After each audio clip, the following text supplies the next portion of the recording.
आज का वीडियो होगा भाजकता के नियम पर। तो भाजकता के नियम के बारे में देखो, जैसे सबसे पहले होगा दो की भाजकता का नियम।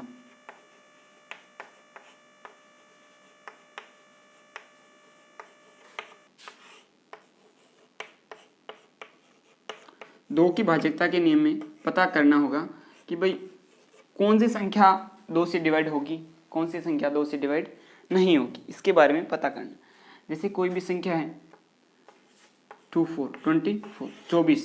अब 24 का सीधा ही बता सकते हैं 2 से डिवाइड होगा कि नहीं होगा। होगा, जी हाँ जरूर होगा। अब इसके लिए दो की भाजकता के नियम की क्यों आवश्यकता हो, कोई ज़रूरत नहीं। चलो ठीक है, इसके लिए तो जरूरत नहीं, लेकिन मान लो कोई बड़ी संख्या हो,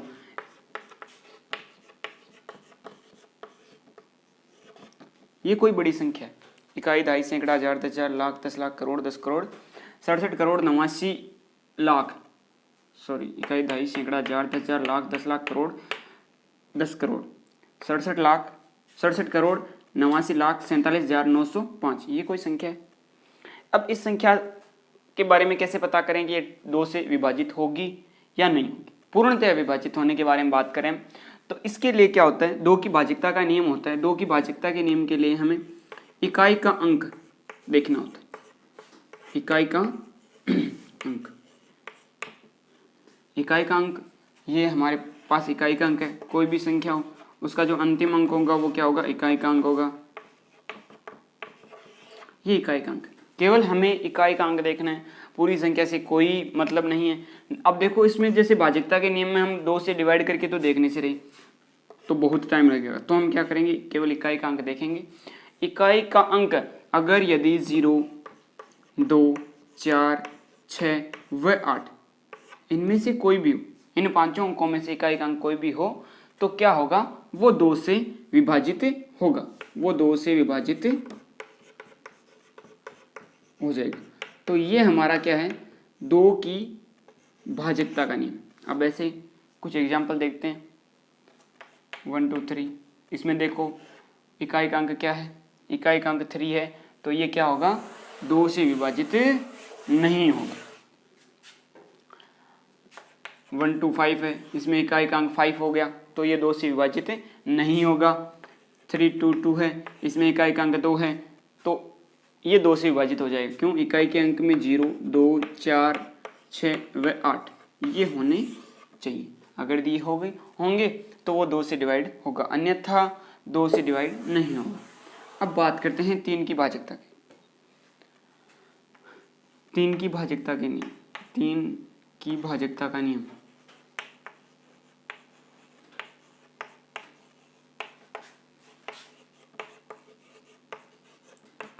तीन की भाजकता के नियम के बारे में बात करें तो देखो हम क्या करते हैं, हम ऐसा करते हैं कि भाई दो की भाजकता का नियम क्या था, 0 2 4 6 8, ये दो की भाजकता का नियम था। बचे क्या, 1 3 5 7 और 9। तो हम यहाँ पर गलती क्या करते हैं, हम यहाँ पर ये गलती करते हैं कि भाई चलो ठीक है, दो की भाजकता का नियम ये है, तो जो अंत में ये अंक जो 5 अंक अंत में होंगे वो 3 से विभाजित होंगे। तो ये अगर किसी की सोच हो तो ये हमारा गलत होगा।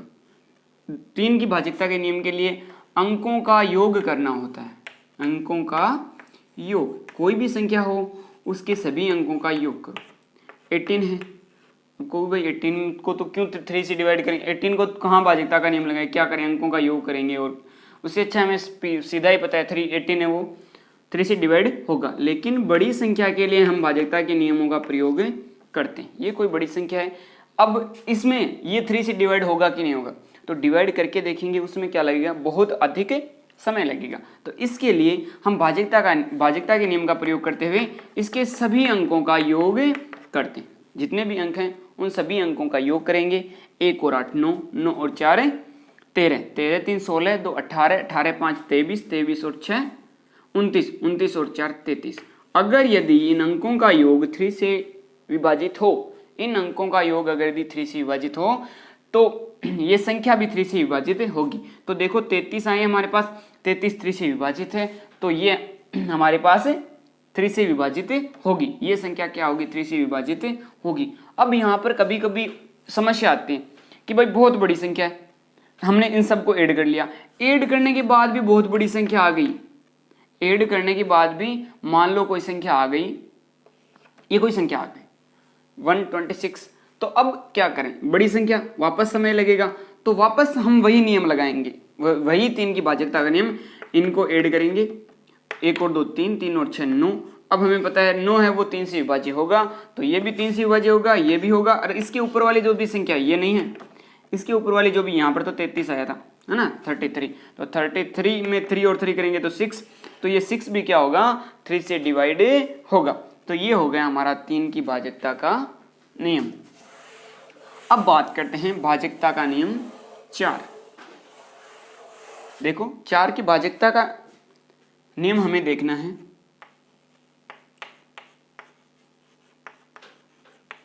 4 की भाजकता का नियम है वो हम बहुत कम प्रयोग करते हैं। क्यों? इसका कारण यह है, जो संख्या 4 से विभाजित होगी, जो संख्या 4 से विभाजित होगी वो पहले ही 2 से विभाजित हो चुकी होगी, इसलिए हम उसमें 2 की भाजकता का नियम करते हैं, लागू करते हैं। जो भाजकता के नियम है वो गुणनखंड में ज्यादातर प्रयोग करते हैं। गुणनखंड जो विधि है, गुणनखंड से गुणनखंड करना हो, चाहे गुणनखंड से वर्गमूल निकालने की विधि हो, कोई भी हो, उसमें हम अधिक प्रयोग करते हैं। फिर भी 4 की भाजकता का नियम हमें पता होना चाहिए। 4 की भाजकता के नियम के लिए 1 2 3 4 कोई भी संख्या हो उसके अंतिम 2 अंक, कोई भी संख्या हो उसके अंतिम 2 अंकों को देखना है। अंतिम 2 अंक हैं वो अगर यदि 4 से विभाजित होंगे तो वो संख्या भी 4 से विभाजित होगी, अन्यथा नहीं होगी। इसके अंतिम 2 अंक 34, अगर यदि 34 4 से डिविजिबल है, विभाजित है, तो ये पूर्ण संख्या क्या होगी, 4 से विभाजित होगी। 4 6 3 2 1 2। अब ये कोई संख्या है, अब इसमें 4 की भाजकता के नियम से हमें पता करना है ये 4 से विभाज्य होगी, विभाजित होगी या नहीं होगी, पूर्णतः विभाजित होगी या नहीं होगी। इसके लिए हमें क्या करना होता है, केवल अंतिम 2 अंकों का, केवल अंतिम 2 अंकों को ही देखना है। केवल अंतिम 2 अंकों को देखेंगे। अंतिम 2 अंक कितने हैं, 1 और 2 12, 12 4 से पूर्णतः विभाजित होगा, 3 बार होगा, तो इसका कोई मतलब नहीं, लेकिन ये जो पूर्णतः विभाजित होगा तो ये पूरी संख्या क्या होगी, पूर्णतः विभाजित होगी 4 से। ये है 4 की भाजकता का नियम। अब देखो एक और एग्जाम्पल देखते हैं इसका, 2 3 4 5 6, ये कोई संख्या है, इसके अंतिम 2 अंकों को देखो, इसके अंतिम 2 अंक है 56, 5 और 6 56। अगर यदि 56 4 से डिविजिबल है तो ये पूर्ण संख्या क्या होगी, 4 से डिविजिबल होगी, अन्यथा नहीं होगी। तो 56 होगा, ये 1 और क्या हो जाएगा 14, हाँ जी 14 बार डिवाइड होगा, तो ये पूर्णतः विभाजित होगी ये संख्या। अब देखो, अब इसमें करके देखते हैं कि भाई क्या पता गलत ना हो कहीं। 56 हमने ये नियम से तो बता दिया कि भाई ये होगी, पूर्णतः विभाजित होगी, लेकिन अब देखते हैं 4 से डिवाइड करते हैं इसे। 4 को 2 से डिवाइड, 2 और 3 23 हो गए, 23 से डिवाइड करेंगे 5 बार डिवाइड होगा, बच गए कितने 3, वो 3 इस 4 के पास में आएंगे, 3 और 4 कितने हो गए 34, 34 को 4 से डिवाइड करेंगे तो 8 चौक 32, यानी इसमें से कितने बच गए, 2 बच गए, वो 2 किसके पास आएंगे 5 के पास, 2 और 5 25, ये 2 और 5 कितने हो गए 25 हो गए। 25 4 से डिवाइड होगा 6 बार, 6 चौके 24, इसमें से कितने बच गए, 1 बच गए, 1 किसके पास आ गया 6 के पास, 16 कितनी बार डिवाइड होगा 4 बार, ये लो जी 5864 बार डिवाइड होगा, पूर्णतः विभाजित हो गया। मतलब हमारा नियम ये सही है, गलत नहीं होगा। तो यानी हमें केवल 4 की भाजकता के लिए अंतिम 2 अंकों का ही प्रयोग करना है। अंतिम 2 अंक देखने, अंतिम 2 अंकों से ही हमें पता चल जाएगा कि वो 4 से विभाज्य होगी वो संख्या या नहीं होगी। हम 2 की भाजकता का नियम, 3 की भाजकता का नियम और 4 की भाजकता का नियम, ये 3 भाजकता के नियम पढ़ चुके हैं। अब देख रहे हैं 5 की भाजकता का नियम।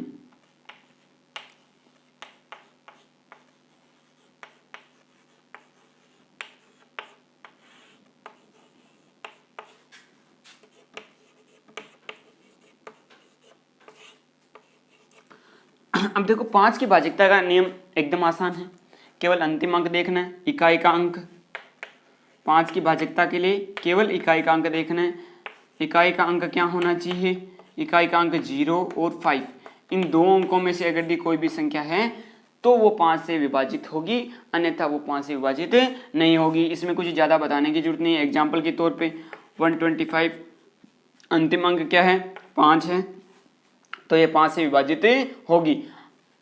100 100 100 है, 100 भी क्या होगा अंतिम अंक 0 है, तो ये भी 5 से डिवाइड होगा। 131 इसमें अंतिम अंक क्या है 1 है, तो ये 5 से विभाजित नहीं होगा, क्योंकि हमारे भाज्यता के नियम के अनुसार अंतिम अंक क्या होना चाहिए, इकाई का अंक क्या होना चाहिए 0 और 5, इन दो अंकों में से ही होना चाहिए। तो ये 5 की भाज्यता का नियम सबसे आसान था, ये हो गया। अब देखते हैं भाज्यता का नियम 6। अब देखते हैं 6 की भाज्यता का नियम। 6 की भाज्यता का नियम हम 2 की भाज्यता का नियम और 3 की भाज्यता का नियम दोनों पढ़ चुके हैं, दोनों सम्मिलित होंगे। अगर यदि किसी भी कोई भी संख्या है उसमें 2 की भाज्यता का नियम, 2 की भाज्यता का नियम व 3 की भाज्यता का नियम, अगर यदि ये दोनों लागू होंगे, अगर यदि किसी संख्या 6 से विभाज्य है, उसके लिए हमें क्या देखना होगा 2 से और 3 से, दोनों से अगर यदि कोई संख्या विभाज्य है तो वो क्या होगी 3 से वो 6 से विभाज्य होगी, अन्यथा नहीं होगी। जैसे 1 2 3 4 5 ये कोई संख्या है।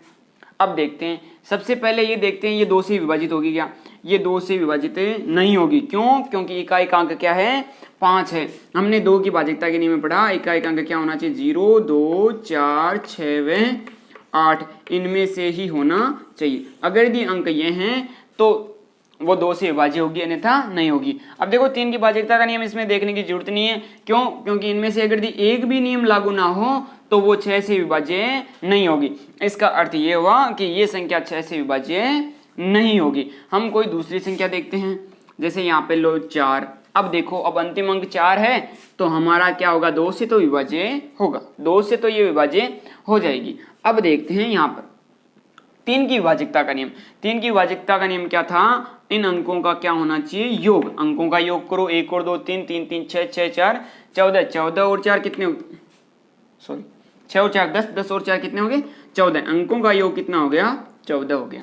अगर यदि 14 3 से डिविजिबल हो तो ये 3 ये क्या हो जाएगा पूर्णतः ये संख्या 3 से विभाजित होगी, अन्यथा नहीं होगी। तो 3 की टेबल 3 के पहाड़े में 14 नहीं आते, तो ये क्या होगा इससे 3 से विभाजित नहीं होगा। अब देखते हैं कोई दूसरी संख्या जो 2 और 3 दोनों से विभाजित हो, हमें ऐसी संख्या देखनी है।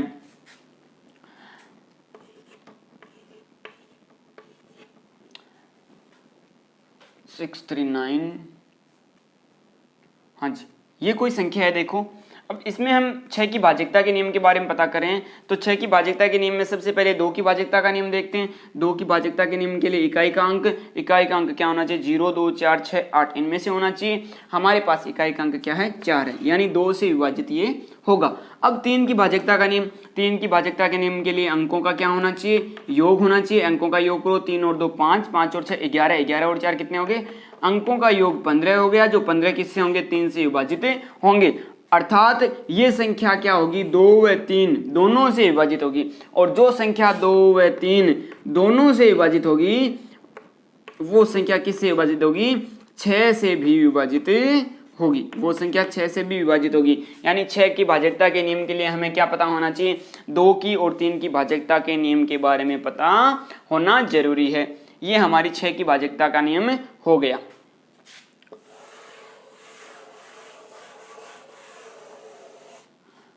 अब देखते हैं 7 की भाज्यता का नियम। सॉरी 7 की कोई भाज्यता का नियम नहीं है। 8 की भाज्यता का नियम देखेंगे हम। 7 1 2 का देख लिया, 3 का देख लिया, 4 का देख लिया, 5 का देख लिया, 6 का देख लिया। 7 की कोई भाज्यता का नियम है। 8 की भाज्यता का नियम देख रहे हैं। 8 की भाज्यता के नियम के लिए जैसे कोई संख्या दे रखी हो, उसके अंतिम 3 अंक, अब की बार अंतिम 2 या 3, अंतिम क्या करने अंतिम अंक 2 या 3 होने चाहिए, या तो 2 लो या कितने लो 3। अगर यदि 2 या 3 वो क्या हो 8 से डिविजिबल हो तो हम क्या कर सकते हैं वो इसमें, तो वो पूर्ण संख्या क्या होगी 8 से विभाज्य होगी, अन्यथा नहीं होगी। सबसे पहले पहला अंक देते हैं 6, 6 8 से विभाजित होगा जी नहीं होगा। ये विभाजित नहीं होगा। इसके बाद देखते हैं अगला अंक 5 और 6 कितने हो गए 56 हो गए 56। अब देखो 56 8 से डिवाइड होगा जी जरूर, ये 8 से डिवाइड होगा, ये दो अंक 8 से डिवाइड हो गए। इसका अर्थ क्या हुआ, ये पूर्णतया संख्या क्या होगी 8 से डिविजिबल विभाजित होगी, ये संख्या पूर्णतया 8 से विभाजित होगी। देखते हैं करके, ये आएगा 1 5 और ये आ गया 4 और ये बचेंगे 2 5, ये आ गया 3 और ये 2, यानी पूर्णतया विभाजित होगी। तो 8 की भाज्यता के नियम के लिए हमें क्या करना होगा, अंतिम 2 या 3, अंतिम पहला अंक देखो, उसके बाद दूसरा अंक देखो, उसके बाद तीसरा अंक देखो। अगर यदि हमने किसी संख्या का अंतिम अंक देखा और अंतिम अंक अकेला अंक है वो 8 से डिवाइड नहीं है, विभाजित नहीं है, तो उसके लिए हम एक अंक अगले वाला लेंगे। अगले वाला लेके देखते हैं 4 और 5 कितने हो गए 45, 45 8 से विभाजित हो रहे हैं, 45 भी नहीं हो रहा है। अगर ये भी नहीं हो रहा है तो एक अंक और लेंगे इसके साथ, फिर 8 से विभाजित करके देखेंगे। अब ये भी 8 से विभाजित नहीं हो रहा है, केवल 3 अंकों तक 8 के विभाजित का नियम देखना है। अब तीनों अंकों में अगर 8 से विभाजित नहीं हो रहा है तो ये पूर्ण संख्या क्या होगी 8 से विभाजित नहीं होगी, ये 8 से विभाजित नहीं होगी। अगर इन तीनों अंकों में कोई भी संख्या जैसे फर्स्ट सेकंड या थर्ड तीनों में से किसी संख्या को मिला रहे हैं, जैसे पहले इकाई का अंक देखते हैं, फिर इकाई और दहाई दोनों का, फिर इकाई दहाई सैकड़ा तीनों का, इन अंकों को देखते हैं और कोई 8 से डिवाइड हो जाता है, विभाजित हो जाता है, तो उसमें वो क्या होगा 8 से पूर्णतया विभाजित वो संख्या होगी। जैसे 63492 ये कोई संख्या है। अब इस संख्या में हम 3 है, ये ठीक है, ये कोई संख्या है। इस संख्या के बारे में देखते हैं कि भाई ये संख्या 8 से डिवाइड होगी, विभाजित होगी या नहीं होगी। तो सर्वप्रथम हम प्रथम अंक देखते हैं। प्रथम अंक यहाँ पर 2 है जो 8 से डिवाइड नहीं होगा, 8 से विभाजित नहीं होगा, तो इसके लिए हम अगला एक अंक और मिक्स करते हैं। ये कितने हो गए 32 8 से विभाजित होंगे कितने बार भाई 4 बार विभाजित होंगे। तो हमें इस वक्त हमें अगला अंक साथ में लेने की जरूरत नहीं है। अब हम अगला अंक साथ में लेकर करते हैं, तो ये 43 और 2 है, ये क्या होगा, ये भी डिवाइड हो जाएगा, 5 40 और ये आगे 4 32। लेकिन हमें अगला अंक मिलाकर देखने की जरूरत नहीं है। अगर ये पहला अंक 8 से विभाजित हो जाता है तो पहले अंक पर ही हम बता देंगे ये संख्या पूर्णतः विभाजित होगी। अगर ये पहला अंक पूर्णतः विभाजित नहीं होता है तो हम अगला अंक साथ में लेते हैं, और अगला अंक साथ में लेने के बाद भी वो संख्या 8 से विभाजित नहीं होती है तो उससे भी अगला अंक साथ में लेंगे, और उसके बाद भी तीनों अंकों में अगर वो संख्या विभाजित ना हो तो वो संख्या 8 से विभाजित नहीं होगी, वो संख्या 8 से विभाजित नहीं होगी। और अगर ये तीनों में से किसी एक में भी ये नियम लागू हो जाता है जो 8 से विभाजित होते हैं तो वो संख्या 8 से विभाजित हो जाएगी। तो ये संख्या हमारी 8 से विभाजित होगी। क्यों? क्योंकि हमने 2 अंक देखे, जो पहला अंक तो 2 था जो डिवाइड नहीं है, लेकिन दूसरे अंक मिलाते हैं साथ में तो 32 होता है, और 32 8 से डिवाइड हो जाएगा। तो ये हमारी 8 की भाजकता का नियम था। अब देखते हैं भाजकता का नियम 9 की भाजकता का नियम।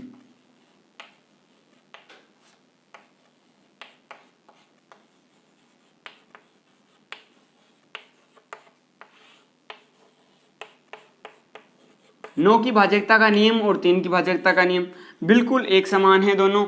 9 की और 3 की भाजकता का नियम समान होगा। 3 की भाजकता में भी हम ऐड करते हैं, इसमें भी हम ऐड करेंगे। 1 2 3 4 5 6 ये कोई बड़ी संख्या हो, इसमें क्या करना होता है 9 की भाजकता के नियम के लिए भी अंकों का योग करना होता है।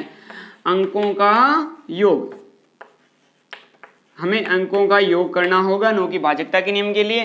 तो अंकों का योग करते हैं, इन्हें ऐड करेंगे तो 1 और 2 3, 3 और 3 6, 6 और 4 हो जाएंगे 10, 10 और 5 15, 15 और 6 21। अगर यदि 21, अब देखो 21 3 से तो डिवाइड हो रहा है, 3 से डिवाइड हो रहा है, लेकिन हमें तो 9 की भाजकता का नियम देखना है।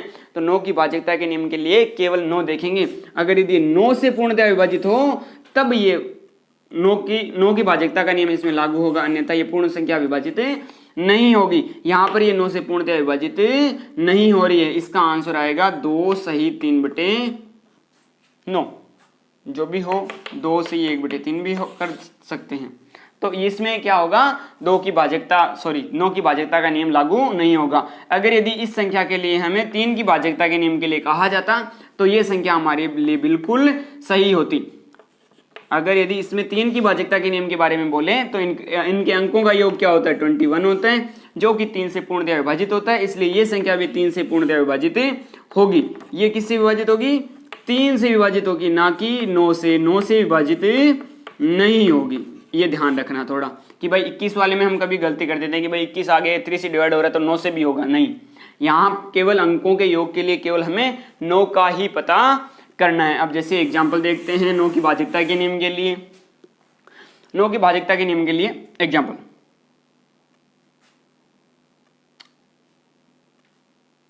जैसे 4 3 2 1 9 0 1, ये कोई संख्या है, इनके अंकों का योग करो। 4 और 3 7, 7 और 2 9, 9 और 1 10, और 10 और 9 19। तो यहाँ पे कुछ चेंजिंग कर देते हैं, यहाँ पे करते हैं 7।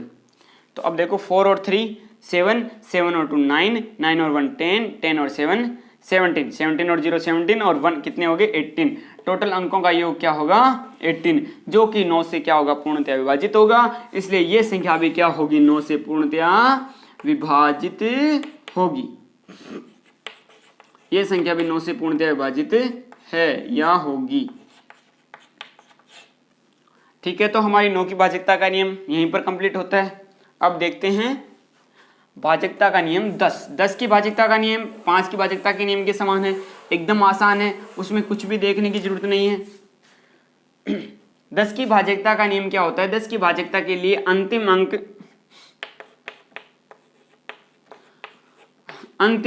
0 होना चाहिए। अंतिम अंक क्या होना चाहिए 0।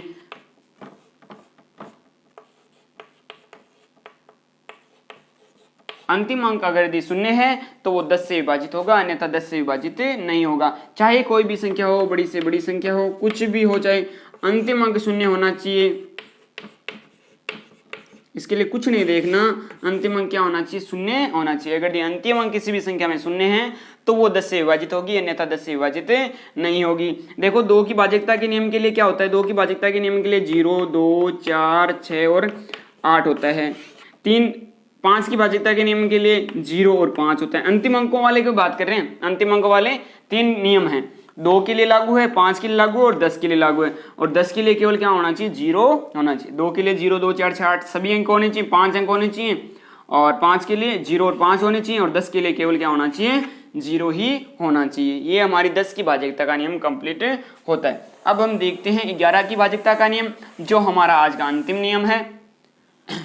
ये लो 11 की भाजकता का नियम। 11 की भाजकता का नियम थोड़ा सा इन सभी से हटके, इसमें क्या होता है प्रथम अंक धनात्मक, उसके बाद ऋणात्मक, यानी पहला अंक प्लस में, फिर माइनस में, फिर प्लस में, फिर माइनस में, फिर प्लस में, जितने अंक है उतने में चलते जाओ। जैसे 1 2 3 4 5 6 7 8 9 10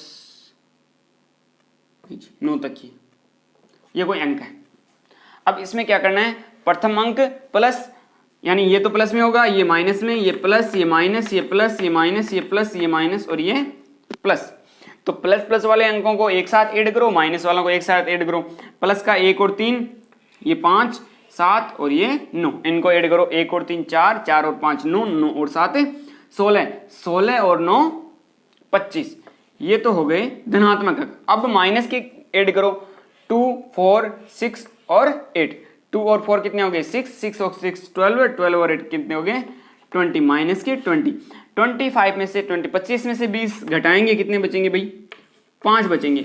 अब अगर यदि यहाँ पे हमारा जो आंसर आ रहा है वो अगर ये 11 से विभाजित होगा, तो अगर ये 11 से विभाजित होगा तो ये संख्या भी पूर्णतः 11 से विभाजित होगी, अन्यथा नहीं होगी। तो हमने यहाँ पर क्या देखा, ये 5 आ रहा है जो कि 11 से विभाजित नहीं है, इसलिए ये संख्या भी 11 से विभाजित नहीं होगी।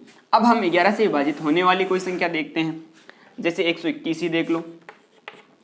अब 121 है, पहला अंक क्या होगा प्लस का, दूसरा अंक किसका होगा माइनस का, तीसरा अंक प्लस का। प्लस प्लस के ये 2 है, माइनस का केवल अकेला है, ये माइनस ये प्लस। प्लस प्लस के 1 और 1 ये प्लस के हैं, माइनस का अकेला है तो प्लस प्लस वालों को एक साथ ऐड करेंगे तो 1 और 1 कितने हो गए 2 और ये क्या थे माइनस के 2, तो हमारा आंसर आ रहा है 0। अब देखो, अब कुछ बोलेंगे नहीं भाई 0 तो 11 से विभाजित नहीं है, 0 11 से विभाजित नहीं है, लेकिन 0 यहाँ पर ध्यान रखना, 0 अगर ये आंसर आता है तो वो 11 से विभाजित होगा। ये 0, ये यहाँ पर 11 है, अगर 11 की टेबल 11 का पहाड़ा कितनी बार बोलेंगे 0 आ जाए तो 11 का पहाड़ा हम 0 बार बोलेंगे और हमारा आंसर क्या आता है 0। यानी कि अगर किसी भी संख्या से 0 को विभाजित करें, किसी भी संख्या से 0 को विभाजित करें तो हमारा आंसर क्या आता है सदैव 0 आता है। तो 0 क्या होगा 11 से विभाजित पूर्णतः विभाजित हो जाएगा, 0 बार ही होगा और पूर्णतः विभाजित होगा। एक चीज यहाँ पर थोड़ी सी ध्यान रखना, कुछ नहीं बता रहे हैं, ये भाजकता का नियम कंप्लीट हो गया। अगर यदि कभी किसी संख्या को 0 से विभाजित करें, जैसे कि 1/0, अगर यदि कहीं पर 0/1 आ गया तो उसका आंसर तो 0 होगा, ये हमने अभी ऊपर देखा। लेकिन मान लो 1/0 आ जाए, अब 0 से डिवाइड करना है किसी संख्या को 0 से डिवाइड, यानी हम नीचे वाली संख्या वो उसकी टेबल बोलते हैं, पहाड़ा बोलते हैं कि भाई इसका पहाड़ा बोलने कितनी बार बोलने की ऊपर वाली संख्या जाए, ऐसे हमें 0 का पहाड़ा बोलना है। ऊपर वाली संख्या कितनी बार बोलने पर आएगी, 0 का पहाड़ा कितनी बार भी बोलो ऊपर वाली संख्या कभी नहीं आएगी, एक आएगा ही नहीं, अनंत आएगा इसका आंसर क्या होगा अनंत। इसका आंसर अभी तक नहीं मिले, इसका आंसर मिलेगा ही नहीं। आप कहीं तक चले जाओ, 0 को अनंत से मल्टीप्लाई करोगे तो भी क्या आएगा 0 ही आएगा। 0 को 1000 से मल्टीप्लाई करो आंसर 0, 0 को 1,00,000 से मल्टीप्लाई करो फिर भी आंसर क्या आएगा 0 ही आएगा। कितने से भी मल्टीप्लाई कर लो एक हमारा आंसर आएगा ही नहीं, तो इसका आंसर क्या होता है अनंत होता है। हम 11 की भाजकता के नियम के बारे में पढ़ रहे थे, बता तो दिया, थोड़ा सा 1-2 एग्जाम्पल और देख लेते हैं 11 की भाजकता के नियम की। जैसे 1 2 3 2 1 ये कोई संख्या है, इसके लिए हम 11 की भाजकता के नियम के बारे में पता करेंगे। पहली संख्या प्लस की, दूसरी संख्या माइनस की, फिर प्लस फिर माइनस। ये कोई संख्या है, पहली संख्या प्लस में आ गई, ये माइनस में हो गई, ये प्लस में हो गई, ये माइनस में हो गई, ये प्लस में होगी। प्लस प्लस वाली संख्या को एक साथ करो, माइनस माइनस वाले को एक साथ करो। ये प्लस प्लस की है, 1 और 3 4, 4 और 1 कितने हो गए 5, और ये माइनस माइनस की, माइनस -2 और -2 माइनस के 4, तो 5 में से 4 घटाएंगे कितने बचेंगे 1 बचेंगे। तो 1 11 से विभाजित नहीं होगा, पूर्णतः विभाजित नहीं होगा, तो ये संख्या भी 11 से विभाजित नहीं होगी। तो ये 11 की भाजकता का नियम है। 2 की देखो एक बार रिपीट करवा देते हैं सारे, कौन सी भाजकता का नियम क्या होगा। 2 की भाजकता के नियम के लिए 2 के लिए क्या करना है, इकाई के अंक देखने हैं। इकाई का अंक क्या होना चाहिए 0 2 4 6 व 8 होना चाहिए। 3 की भाजकता के नियम के लिए अंकों का योग करना है, और अंकों का योग अगर यदि 3 से विभाजित होगा तो वो संख्या भी 3 से विभाजित होगी। 4 की भाजकता के लिए अंतिम 2 अंक देखने, इकाई व दहाई का अंक, दहाई व इकाई का अंक देखना है। दहाई व इकाई का अंक अगर यदि दोनों में से कोई भी है, वो अगर यदि 4 से विभाजित है तो वो पूर्ण संख्या 4 से विभाजित होगी। 5 की भाजकता के नियम के लिए अंतिम अंक इकाई का अंक क्या होना चाहिए, इकाई का अंक 0 व 5 होना चाहिए, तो वो 5 से विभाजित होगी।